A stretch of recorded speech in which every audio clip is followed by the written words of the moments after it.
आइए इस वीडियो में हम वेग, विस्थापन व समय से संबंधित एक और उदाहरण कर लेते हैं। तो हमें यहाँ पर कहा गया है, यदि मार्सिया 1 मिनट तक 5 मीटर प्रति सेकंड से दक्षिण की ओर जाती है, तब वह कितनी विस्थापित हो जाएगी। तो देखिए, हम यहाँ पर जानते हैं कि वेग बराबर होता है विस्थापन बट्टा समय। अब पुनः आपको बता दूं कि यहाँ पर समय में परिवर्तन आता है, लेकिन हम इसे समय ही कह रहे हैं। यह अस्पष्ट रूप से समय में परिवर्तन होता है। अब यदि हम यहाँ पर थोड़ा सा फेरबदल करें और दोनों पक्षों में समय से गुणा कर लें, तो देखिए, यदि हम यहाँ पर दोनों पक्षों में चर अर्थात वेरिएबल t से गुणा कर लेते हैं, तो अब यहाँ पर क्या होगा, यहाँ पर t से t निरस्त हो जाएगा और हमें विस्थापन यानी कि डिस्प्लेसमेंट बराबर क्या मिलेगा। देखिए, यदि हम इसे पलट कर लिख लेते हैं, यानी जो दाएं पक्ष में विस्थापन है उसे हम पहले लिख रहे हैं, तो देखिए विस्थापन बराबर हमें मिलेगा समय गुणा वेग यानी कि वेलोसिटी, या इसे हम ऐसे भी लिख सकते हैं वेग गुणा समय, या फिर वेग गुणा समय में परिवर्तन। और इस प्रश्न में हमसे विस्थापन अर्थात डिस्प्लेसमेंट पूछा गया है। जैसा कि हम यहाँ पर देख सकते हैं कि मार्सिया कितनी विस्थापित होती है, यह हमें बताना है। और हमें प्रश्न में यह भी बताया गया है कि मार्सिया 1 मिनट तक गति करती है, यानी 1 मिनट तक यात्रा करती है। तो यहाँ पर यह जो 1 मिनट है, यह मार्सिया के लिए समय होगा। और कई बार हम इसे समय में परिवर्तन के रूप में भी देखते हैं, और असल में यह समय में परिवर्तन ही है।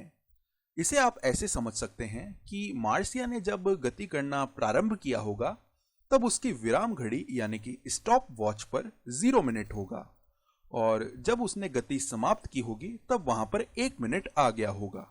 या कुछ ऐसे समझ लीजिए कि मार्सिया ने 3:05 पर गति करना प्रारंभ किया होगा और 3:06 पर उसने गति समाप्त कर ली होगी। यानी कुल मिलाकर जो समय में परिवर्तन है वह 1 मिनट आने वाला है। अब एक बार आपको वापस से बता दूं कि मैं यहाँ पर t के स्थान पर डेल्टा t नहीं लिख रहा हूं। इसका कारण यह है कि इस प्रश्न के लिए t व डेल्टा t दोनों समान ही होने वाले हैं, और अक्सर हम यहाँ पर t ही देखते हैं, तो इस वजह से मैं यहाँ पर डेल्टा t नहीं लिख रहा हूं। ये दोनों वैसे समान ही हैं, तो हम कह सकते हैं कि यहाँ पर यह जो t है यह 1 मिनट आ जाएगा। इसके बाद प्रश्न में आगे कहा गया है कि मार्सिया 5 मीटर प्रति सेकंड से दक्षिण की ओर जाती है। तो यह जो 5 मीटर प्रति सेकंड से दक्षिण की ओर जाना हुआ, यह मार्सिया के लिए वेग यानी कि वेलोसिटी है।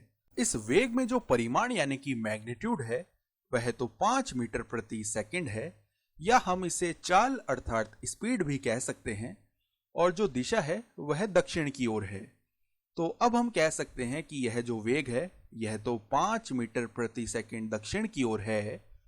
अब अगर हमें विस्थापन पता करना है तो वह आ जाएगा 5 मीटर प्रति सेकंड दक्षिण की ओर गुणा 1 मिनट।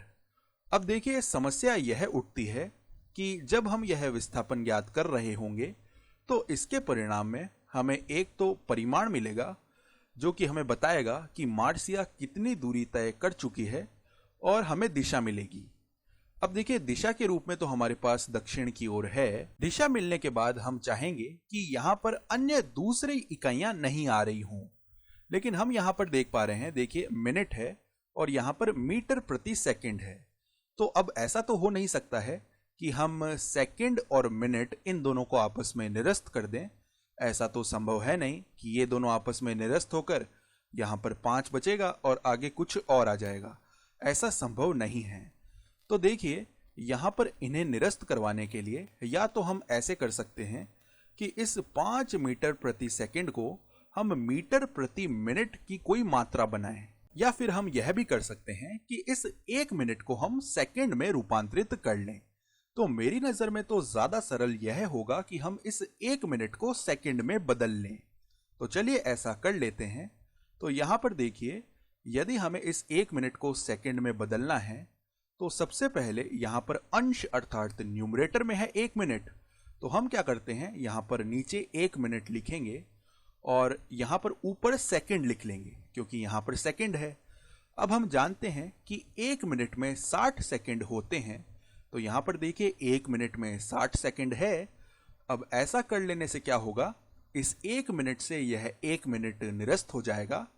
और फिर देखिए यहाँ पर काम काफी आसान हो गया है, क्योंकि 5 मीटर प्रति सेकंड और यहाँ गुणा में 60 सेकंड है।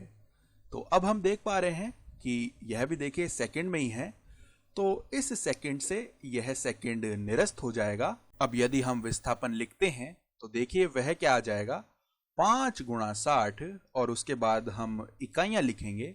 तो यहाँ पर मीटर है, समय की तो सारी इकाइयां निरस्त हो चुकी हैं और दिशा है दक्षिण की ओर। अब देखिए 5 गुणा 60 होता है 300, तो हम कह सकते हैं कि यहाँ पर 300 मीटर दक्षिण की ओर यह आ जाएगा हमारा विस्थापन। इसका मतलब है कि मार्सिया 300 मीटर दक्षिण की ओर विस्थापित हो चुकी है और हमारा काम बन गया है। अब यदि हमसे पूछा जाए कि मार्सिया द्वारा तय की गई दूरी यानी कि डिस्टेंस कितनी है, तो वह देखिए क्या आ जाएगी। हम जानते हैं कि विस्थापन का जो परिमाण होता है वह दूरी होती है। तो यहाँ पर देखिए मार्सिया द्वारा तय की गई जो दूरी है वह ये जो 300 मीटर है यह आ जाने वाली है। तो हम कहेंगे कि मार्सिया द्वारा तय की गई दूरी अर्थात डिस्टेंस 300 मीटर है।